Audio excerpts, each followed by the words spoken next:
नमस्कार साथियों, स्वागत है आप सभी का आपके अपने YouTube चैनल सरकारी भारत में।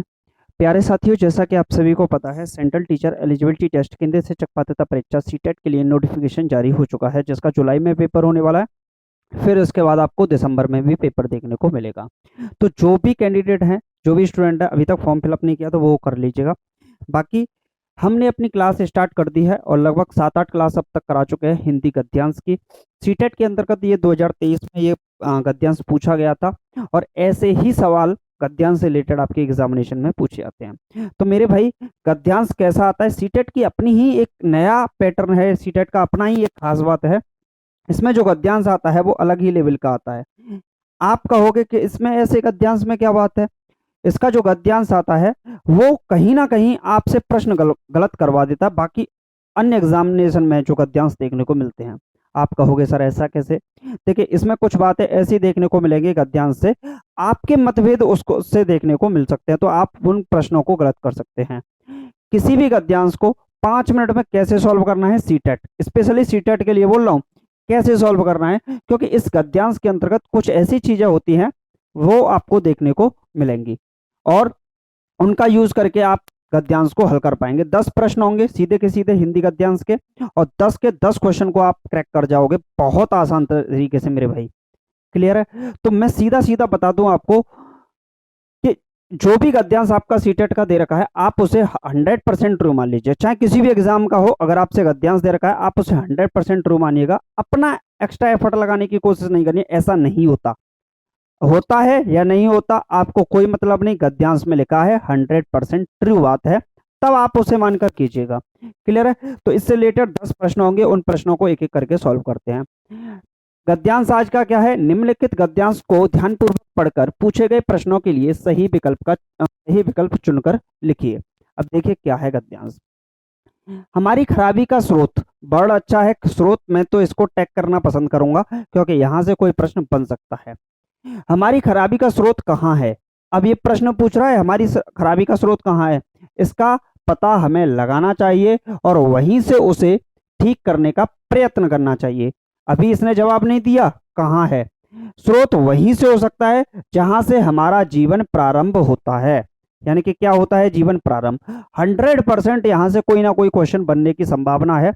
10 में से कोई ना कोई क्वेश्चन आपको देखने को मिल सकता है, क्योंकि इसने प्रश्न ही किया था और प्रश्न पर आपको जवाब भी दे दिया उसने, और वह है हमारा घर। अब वो क्या हो सकता है, तो वो हमारा घर है। स्रोत क्या है, जीवन का प्रारंभ जहां से होता है, और जीवन का प्रारंभ कहां से होता है, हमारा घर, जो हमारा घर है वहां से। तो हमारी खराबी का स्रोत कहाँ है, हमारा घर है। हमारा घर क्यों है, क्योंकि जहां से हमारा जीवन प्रारंभ होता है। तो 2 क्वेश्चन यहां से देखने को मिल सकते हैं। हमारे घर की इस समय सबसे बड़ी दुर्व्यवस्था, ये वर्ड मुझे काफी अच्छा लग रहा है क्योंकि इस पर कोई प्रश्न बन सकता है। व्याकरण से रिलेटेड ऐसा प्रश्न बन जाता है ऐसे वर्ड्स पर। हमारे घर की इस समय सबसे बड़ी दुर्व्यवस्था, अवश्य ही आप लोगों को अपने घर से असंतोष होगा। क्या होगा, असंतोष होगा। असंतोष इसी कारण हो सकता है कि अपने घर में कुछ दोष आप पाते हैं, परंतु दोष की कुछ जिम्मेदारी आपके ऊपर भी होती है। हम अपने घर में क्या करते हैं, असंतोष की स्थिति देखते हैं कि ये खराब चल रहा है, ये खराब चल रहा है, लेकिन अपने ऊपर नहीं देखते, क्योंकि अगर हम सुधर जाएं तो आधी समस्या तो वैसे ही सॉल्व हो जाए। समझ रहे हो ना। अब सीटेट क्वालिफाई हो जाए, हमसे नहीं हो पा रहा है और हम थोप रहे हैं कि इस वजह से नहीं हुआ, उस वजह से नहीं हुआ, घर वाले कुछ और बोल रहे हैं, लेकिन कारण क्या है, उसका मूल स्रोत तो हम ही है ना। तो सबसे पहले हमको सुधरना होगा। दीक्षित सर की क्लास ले लेते तो अब तक पास भी हो जाते, दोबारा देने की जरूरत भी नहीं पड़ती। चलिए आगे देखते हैं। ऐसी स्थिति में आपका कर्तव्य, अब आपका कर्तव्य क्या है कि आप इन दोषों को दूर करने का यत्न करें। अब प्रश्न बन सकता है आपका कर्तव्य क्या है, तो आप इन दोषों को दूर करने का यत्न करते करें। सबके भावों का आदर करते हुए, तो भावों का क्या करना है, आदर करते हुए आपको ऐसा प्रयास करना होगा कि आपके कारण किसी दूसरे को कष्ट ना हो।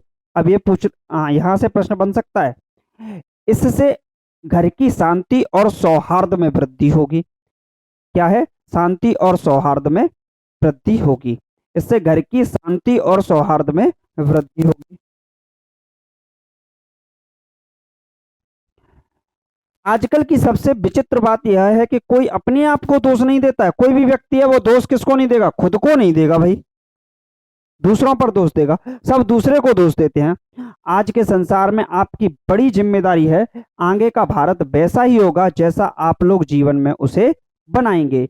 यदि आप अपना काम ठीक तरह से करते हैं तो आप सब देशभक्त हैं, आप सब क्या हैं, देशभक्त हैं। और यदि अपने काम के प्रति उदासीन हैं, कैसे हैं मेरे भाई, बड़ा अच्छा है, उदासीन है, तो आप वास्तव में देशद्रोही हैं।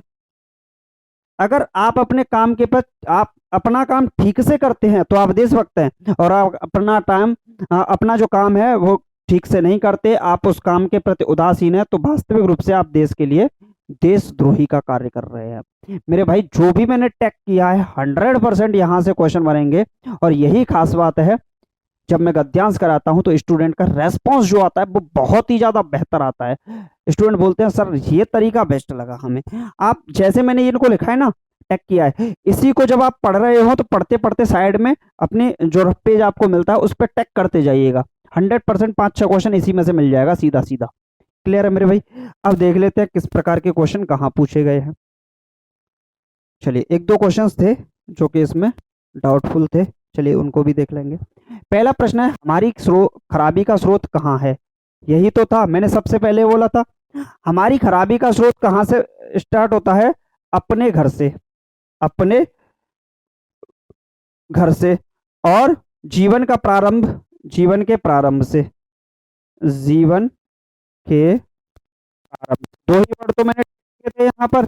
तो जीवन का प्रारंभ होता कहाँ से है, अपने घर से। अब देख लेते हैं, अरे भाई ऐसा क्यों कर रहे हैं, हमारे जीवन में ये नहीं बोल सकते, हमारे मन के भीतर, मन की बात कहीं गद्यांश में की गई थी जो आप अपना आंसर टिक करने की कोशिश कर रहे हो। हमारे असंतोष में, असंतोष की तो बात नहीं की। हमारे अपने घर में कहाँ होगा, हमारे अपने घर में। ये डिजिटल बोर्ड है भाई मेरे, और इस पर मक्खी भी घूम जाए तो वो भी निशान बनाती हुई चलती है, खास बात है। तो हमारे अपने घर में, जहां से हमारा जीवन प्रारंभ होता है। तो फोर्थ ऑप्शन इस सवाल का बिल्कुल सही हो जाएगा। गद्यांश को ध्यान में रखना है और आंसर लगाना है। क्लियर है मेरे भाई। चलिए नेक्स्ट क्वेश्चन देखते हैं। नेक्स्ट क्वेश्चन है, हमारा कर्तव्य क्या है। हमारा कर्तव्य क्या है, मैंने इसको टैग किया था कि हमारा कर्तव्य पूछ सकता है। सर जो मैंने टैग किया वहीं से क्वेश्चन बन रहा है, मैंने क्वेश्चन पहले ही बनाने की कोशिश की थी गद्यांश में और वहीं से बन रहा है। हमारा कर्तव्य क्या है, अपना कार्य निष्ठापूर्वक करें, ठीक लग रहा है। दोषों को दूर करने का यत्न करें, ये भी ठीक लग रहा है। देश के प्रति वफादार बने, वफादार की तो गद्यांश में कहीं बात ही नहीं की गई है। सबके भावों का आदर करें, ये भी बात ठीक है। अपना कार्य निष्ठापूर्वक करें, कार्य की निष्ठापूर्वक के बारे में तो कोई बात ही नहीं की गद्यांश में, तो हटा दो। दोषों को दूर करने का यत्न करें, देखिए ये भी सही है और ये भी सही है। जब इसके ऑप्शन माने गए थे तो दोनों ऑप्शन माने गए थे सीटेट के द्वारा, लेकिन सबसे बेहतर जो माना गया था वो माना गया था सबके भावों का आदर करें। हमारा कर्तव्य है कि सबके भावों का आदर करें, दोषों को दूर करने का यत्न करें। वैसे सीटेट ने इस पर बी और डी दोनों पर ही मार्क्स दिए थे, तो ये लोग आप लोग समझ जा सकते हैं इसको। क्लियर है। तो दोनों ही आंसर माने थे, क्योंकि इसका देखिए दोनों मानने का कारण क्या था वो भी समझ लीजिए। यहां पर बात बोली है, यहां पर बात की गई है, आपका कर्तव्य है कि आप इन दोषों को दूर करने का यत्न करें, सबके भावों का आदर करते हुए आपको ऐसा प्रयास करना होगा। तो दोनों बात बोली थी, तो दोनों ही ऑप्शन में देती थी, इस वजह से यहाँ पर दोनों ही आंसर मान लिए गए। क्लियर है मेरे भाई। हमारी खराबी का स्रोत क्या है, खराबी का स्रोत पूछा है कहाँ है। खराबी का स्रोत हमारे जीवन में ये नहीं होगा, खराबी का स्रोत, ये फर्स्ट क्वेश्चन आ गया कि रिपीट होके, हाँ जी फर्स्ट ही आ गया। चलिए नेक्स्ट क्वेश्चन देखते हैं। नेक्स्ट क्वेश्चन है मेरे भाई, दोषों को दूर करने के लिए क्या करना चाहिए। तो उपाय बताए थे ना आपको दोषों को दूर करने के, वहां मैंने टैग भी किया था, वहीं टैग से ही क्वेश्चन बन रहा है। अपने आप को दोष न देना, दोषों को दूर करने के लिए क्या करना चाहिए, अपने आप को दोष न देना। अब भाई अपने आप को दोष नहीं दोगे तो पता कैसे चलेगा, फिर तो आप दूसरों पर दोष थोपने की कोशिश कर रहे हैं। जब तक हम अपनी गलतियों को नहीं सुधारेंगे तब तक काम थोड़ी चलेगा, तो गलत होगा। दूसरों को दोष देने का काम गलत है। यह प्रयास कि आपके कारण दूसरे को कष्ट ना हो, ये बात ठीक है। अपने आसपास की परिस्थितियों को दोष देना, आप किसी को दोष नहीं दे सकते, अपने आप को दोष दे सकते हो। आप अपनी जिम्मेदारी रख सकते हो, दूसरों की जिम्मेदारी रखने का आपने ठेका थोड़ी ले रखा है कि आप दूसरों की जिम्मेदारी का ठेका ले रहे हैं। आप अपनी जिम्मेदारियों, आप अपनी जो जिम्मेदारी है, आपकी जो उदासीनता है, आपका जो आलस्य है, आपके कारण जो कमियां हो रही हैं, आपकी जो कमियां हो रही हैं, आप उनको दूर करने का प्रयास कीजिए और आप उस पर काम कीजिए। क्लियर है मेरे भाई? और करते हम उल्टा है इसका। नेक्स्ट क्वेश्चन, गद्यांश के अनुसार सबसे विचित्र बात है। अब कौन सी है विचित्र बात? स्वयं को दोष न देखना, स्वयं के दोषों की स्वीकृति, स्वीकृति तो बहुत ही कम करते हैं, जीनियस होते हैं वही करते हैं स्वीकृतों की दोषों की स्वीकृति। दूसरे को दोषों को ना देखना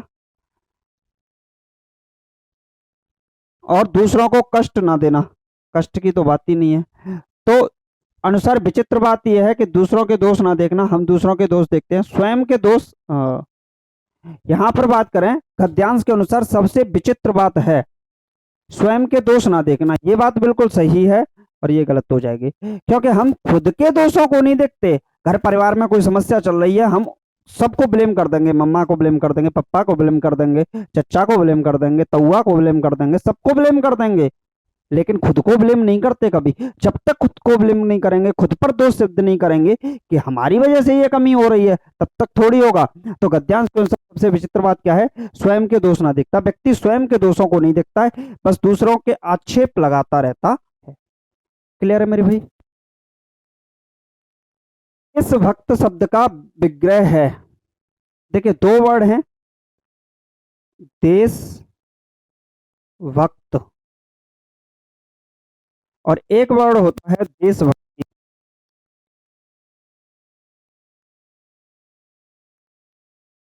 देशभक्ति, अब दोनों वर्डों को समझ लीजिए भाई मेरे। देशभक्त का मतलब होगा देश की भक्ति,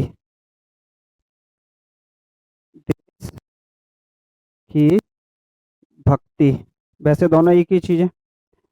और ये होगा देश के लिए भक्ति, देश के लिए भक्ति, ठीक है। तो यहां पर क्या होगा? देशभक्त है तो देश की भक्ति, और देश के लिए भक्ति कब होता? जब देशभक्ति होता। तो थर्ड ऑप्शन यहां पर क्लिक कर जाएगा आपका। क्लियर है मेरे भाई? चलिए नेक्स्ट क्वेश्चन, इस प्रश्न का जवाब लगाइए। गद्यांश में स्रोत शब्द से तात्पर्य है कारण, वृद्धि, जिम्मेदारी या प्रारंभ। अकॉर्डिंग टू गद्यांश, अकॉर्डिंग टू पैसेज, गद्यांश के अनुसार अगर हम देखें तो कारण तो हो नहीं सकता, वृद्धि नहीं हो सकती, जिम्मेदारी नहीं हो सकती, प्रारंभ होता है, किसी भी चीज की शुरुआत ही उसका स्रोत होती है। क्लियर है मेरे भाई? तो फोर्थ ऑप्शन इस सवाल का बिल्कुल सही जवाब हो जाएगा। चलिए नेक्स्ट क्वेश्चन देख लेते हैं। ये जो प्रश्न है इसका आंसर मुझे तो नहीं मिल पाया, बट आप लोग कमेंट बॉक्स में चेक करके लिखिएगा, मैंने चेक भी किया था, तो इसका आंसर तो नहीं मिल पाया भाई। तो कमेंट बॉक्स में आप इसका आंसर लिखिएगा, देखते हैं कौन कौन स्टूडेंट इस शब्द का आंसर लिख पाता है। सौंदर्य का शब्द का अर्थ है आदर, मित्रता, शांति, संतोष। जहां तक मेरा अनुमान है आदर होगा गद्यांश के अनुसार, बट आप लोग चेक कर लीजिएगा क्या है। मैं 100% ट्रू नहीं बोल रहा हूं इस पर, लेकिन मेरे अनुसार आदर होगा। बाकी आप लोग कमेंट बॉक्स में इसका आंसर लिखिएगा, देखते हैं कौन कौन स्टूडेंट इसका आंसर लिखते हैं। आप लोग चेक कीजिएगा और इसका आंसर बताइएगा। इसके बाद है आपका एक और क्वेश्चन है, दुर्व्यवस्था, दो व्यवस्था, दुर्व्यवस्था क्या होगा सरकार? इसका शब्द की संरचना है, तो देखिए आप इसको करेंगे, ये करेंगे आप दो र, फिर इसके साथ लगाएंगे ह लंत, और यहां करेंगे व्यवस्था। क्या करेंगे? व्यवस्था। तो मेरे भाई अवस्था गलत हो जाएगा, अवस्था गलत हो जाएगा, ये भी ठीक है, ये भी ठीक है, लेकिन दुर के संग हलंत नहीं लगा है, ये भी गलत हो गया। तो सेकंड ऑप्शन इस सवाल का बिल्कुल सही जवाब हो जाएगा। क्लियर है मेरे भाई? बहुत आसान है, इससे आसान हो क्या सकता है? आप ही लोग बताइए, क्या इससे आसान कोई हो सकता है क्वेश्चन? चलिए नेक्स्ट क्वेश्चन, गद्यांश के अनुसार देशद्रोही कौन है? देखिए दो वर्ड बताए थे, एक देशभक्ति बताया था, जो व्यक्ति अपने काम के प्रति उदासीन होगा वो देशद्रोही होगा। जो व्यक्ति अपने काम के प्रति सजग होगा, सतर्क होगा, चौकन्ना होगा, वो देशभक्त होगा। तो उदासीन नहीं होना है, बस आपको ये समझना है। देशद्रोह करें, घर से असंतुष्ट रहें, दोष नहीं देखता, उदासीन तो इसी में है मेरे भाई। मैंने आपको पहले ही बताया था कि जो भी मैं गद्यांश में आपको ट्रिक्स बताऊंगा करने की, वहीं से आएगा। एक बात बताओ, इसमें 10 क्वेश्चंस थे, शायद 10 ही थे। इसमें से आप लगभग लगभग 9 क्वेश्चन आपको डिट्टो मिले, वैसे तो 10 ही वर्ड मिले। मैंने जो हाईलाइट किया था वो सारे के सारे वर्ड भी मिल गए, वो सारी के सारी लाइन भी मिल गई। गद्यांश जो प्रश्न बना सकता है, मैंने उससे पहले प्रश्न बना लिए, कहाँ कब क्यों कैसे लगा के, और उनको साइड में नोट करता गया। बाकी जो वर्ड मुझे अजीब से लगे मैंने कर लिए, मुझे पता था व्याकरण में पूछेगा। तो ये तरीका होता है गद्यांश को हल करने का मेरे भाई। कोई भी पेपर हो वहां पर गद्यांश ऐसे ही हल करना चाहिए। क्लियर है? बाकी आप लोग चैनल को सब्सक्राइब और लाइक वगैरह भी कर दीजिएगा, और शेयर वगैरह भी कर दीजिएगा। ऐसा अगर आप लोग करते हैं तो इससे बस हमको मोटिवेशन मिलता है, नई नई वीडियोस हम आपके लिए लाते रहते हैं। तो चलिए मिलते हैं नेक्स्ट वीडियो में। Thank you for watching this video. जय हिंद, जय भारत।